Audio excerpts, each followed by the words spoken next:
ये हिटलर की संतान, नाजायज संतान आरएसएस है और आरएसएस की नाजायज संतान बीजेपी। संविधान का विरोध किया है, भारत लोकतंत्र का विरोध किया है, इस देश के बहुजन समाज का विरोध किया है, इस देश के अम्बेडकरवादियों का अपमान किया है। इसलिए इस देश के सर्वहारा मजदूर, किसान और बाबा साहब का अपमान हम लोग नहीं बर्दाश्त करेंगे। साहब के देन है ना कि आज चल फिर रहे हैं और संसद में जाकर दहाड़ रहे हैं, नहीं तो औकात नहीं था अमित शाह का संसद में बैठ के दहाड़ सके। इन लोग को देश की वास्तविक स्थिति से मतलब नहीं है, बल्कि इन लोग को मतलब है हिंदू मुस्लिम करना और यहाँ पे राज करना। और इन लोग का इस बयान से स्पष्ट होता है कि ये लोग मनवाद को प्रतिस्थापित करना चाहता है, लोकतंत्र को ये लोग खाना चाहते हैं।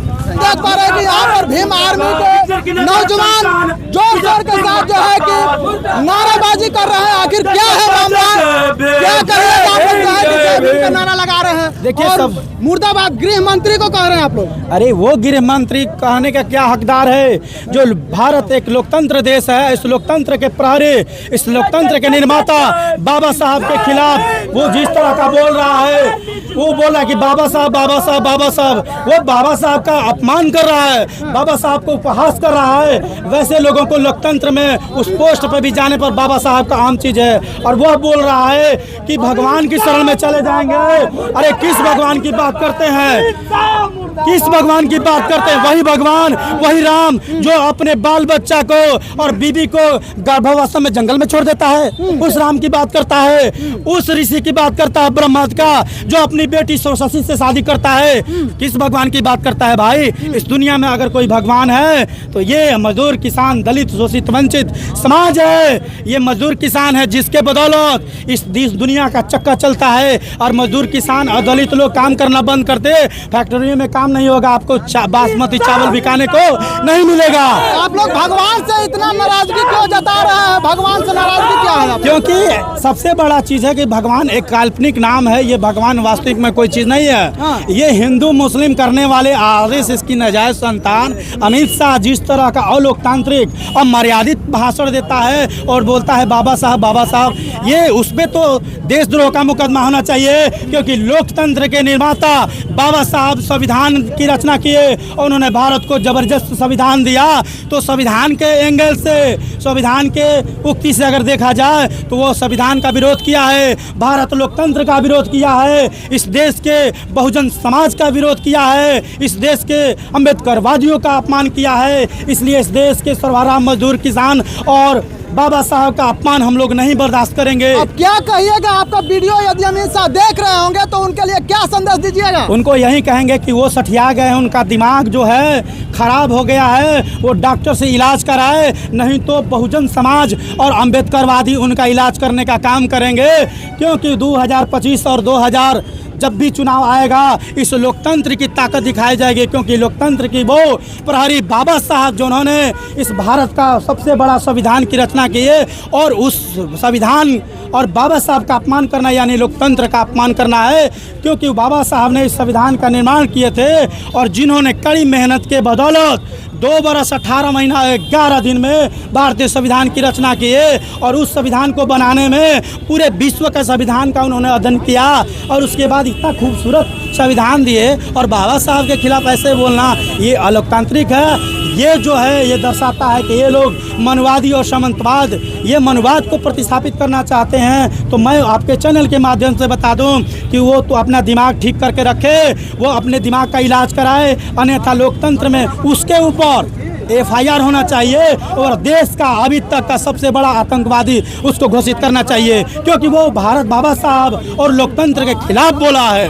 अगर ऐसे तमाम IAS BPS और तमाम देश के हुक्मरानों से अपील करता हूं कि अगर सच्चे में बाबा साहब और लोकतंत्र में आस्था रखने वाले लोग, उनको जो है उस पर FIR करके उसको तुरंत सजा देना चाहिए। अमित शाह को RSS का नाजायज औलाद क्यों कह रहे हैं? क्यों कह रहे हैं? क्योंकि हाय ही RSS की बीजेपी के सबसे मेन विंग जो है वो RSS है। और वो RSS हिंदुत्व के नाम पे इस देश में राज करता है। हिंदू और मुस्लिम, सिख, ईसाई और तमाम लोगों के सांप्रदायिक दंगे करके ये लोग राज करते हैं। ये लोग लोकतांत्रिक तरीके है ये नहीं है। और आपको बता दूं, मैंने बोला ये हिटलर की संतान, नाजायज संतान RSS है और RSS की नाजायज संतान बीजेपी है। क्योंकि बीजेपी अगर RSS को हटा दिया जाए तो बीजेपी का कोई औकात नहीं है।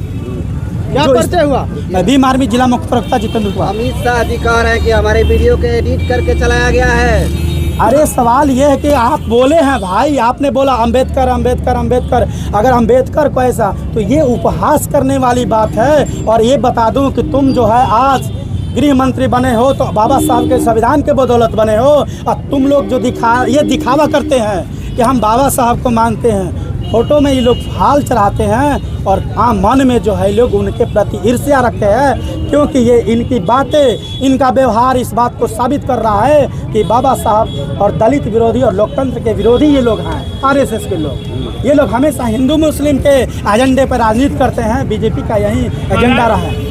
आप बोल रहे हैं दिखावा करते हैं। अभी संसद में कुछ दिनों पहले कस्में खाई गई, उस पर चर्चा हुआ। देखिए कस्में खाने की बात है ना, ये जुमलेबाजों की सरकार है। आप भी जानते हैं 15 लाख रुपए देने की भी बात आई थी, रोजगार पे भी बात आई थी।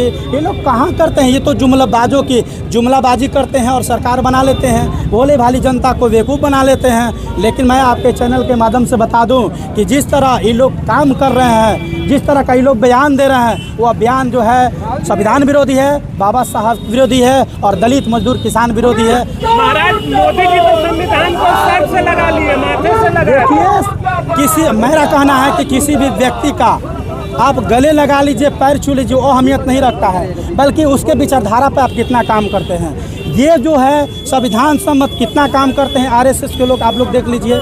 बीजेपी के लोग कितना काम करते हैं, आप लोग देख लीजिए। ये लोग रोजगारी पर कितना काम किए, महंगाई पर कितना काम किए हैं, देश की गरीबी पर कितना काम किए हैं। SC ST OBC माइनॉरिटी के साथ जुल्म अत्याचार होता है, रोज बलात्कार होता है देश में, उस पर लोग कितना। इन लोग को देश की वास्तविक स्थिति से मतलब नहीं है, बल्कि इन लोग को मतलब है हिंदू मुस्लिम करना और यहाँ पे राज करना। और इन लोगों का इस बयान से स्पष्ट होता है कि ये लोग मनवाद को प्रतिस्थापित करना चाहता है, लोकतंत्र को ये लोग खाना चाहते हैं।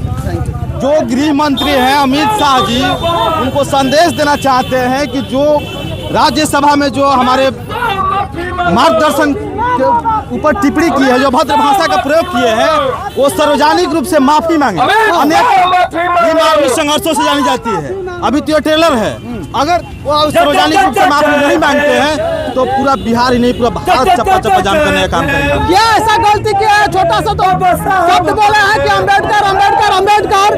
यदि अम्बेडकर से ज्यादा यदि भगवान का नाम लेते तो सातों जन्मों तक आप जो है कि स्वर्ग में रहते, तो क्या गलती कर दिए हैं? देखिए, उनको पता नहीं है कि जिस पद पर वो है, बैठे हैं जिस पद पर, गृह मंत्री का पद पर, वो बाबा साहब का देन है, बाबा साहब का लिखा हुआ संविधान का देन है। वो गृह मंत्री पद पर बैठे हैं, ना कि देवी देवता का। जी, उनको समझना चाहिए। ये तो देखिए, ये तो सब जो राज्यसभा में ये बात बोले, वो सार्वजनिक रूप से माफी मांगे, अन्यथा भीम आर्मी या जो भी अम्बेडकरवादी है, जो अम्बेडकर को मानने वाले हैं, वो सारे लोग रोड पर उतरने के लिए तैयार है कि सार्वजनिक रूप में माफी मांगे। अच्छा, अमित शाह जी उम्र में बूढ़े हैं, लेकिन अभी राजनीति में अभी कच्चे आदमी हैं। अरे राजनीति में बच्चे होते और कच्चे होते तो गृह मंत्री थोड़ी बन जाते। नहीं, देखिए, उनको गृह मंत्री में बैठाने वाला भी मूर्ख है। और संसद में जो बोले हैं, इसका मतलब कि पूरा जो भी बैठाया है सब मूर्ख है? मूर्ख नहीं है, वो मूर्ख है। और उनको जो बैठाया है वो मूर्ख है। हाँ, और बता रहे हैं कि जो बोल रहे हैं कि बाबा साहब के देन है ना कि उस संसद में दहाड़ रहे हैं और बोल रहे हैं हिना कि श्री राम, वो श्री राम की आप बात कर रहे हैं जो अपने पत्नी छोड़कर पराया बन चुके थे। अरे वो तो किसी नाम नहीं लिए हैं, भगवान बोले हैं, सिर्फ श्री राम नहीं कहे हैं। नहीं, आप लोग झूठों का मुद्दा बना लिया है कि श्री राम। वो तो भगवान बोले हैं कि अम्बेडकर अम्बेडकर अम्बेडकर। जितना लोग अम्बेडकर बोलते हैं, ये अम्बेडकर एक नाम फैशन हो गया है। यदि वही उतना यदि भगवान का नाम लेते तो सातों जन्मों तक स्वर्ग में रहते। यही तो बोले हैं। ठीक है, तो बोले हैं, लेकिन अपने पिताजी को जानते हैं कि पिताजी उनके राम श्री राम बोलते हैं तो स्वर्ग में गए हैं। तो अपने पिताजी को जानते हैं। बोले हैं कि फैशन हो गया है अम्बेडकर साहब के देन है ना कि आज चल फिर रहे हैं और संसद में जाकर दहाड़ रहे हैं। नहीं तो औकात नहीं था अमित शाह का संसद में बैठ के दहाड़ सके। क्या कहिएगा? आपका वीडियो देख रहे हैं अमित शाह जी। हम यही कहेंगे कि जल्द से जल्द अपना माफी मांगे अमित शाह और अपने कबूल बातों को कबूल करे। हाँ चलिए, क्या परिचय हुआ, परिचय बता दीजिए। भीम आर्मी जिला उपाध्यक्ष अजय आजाद।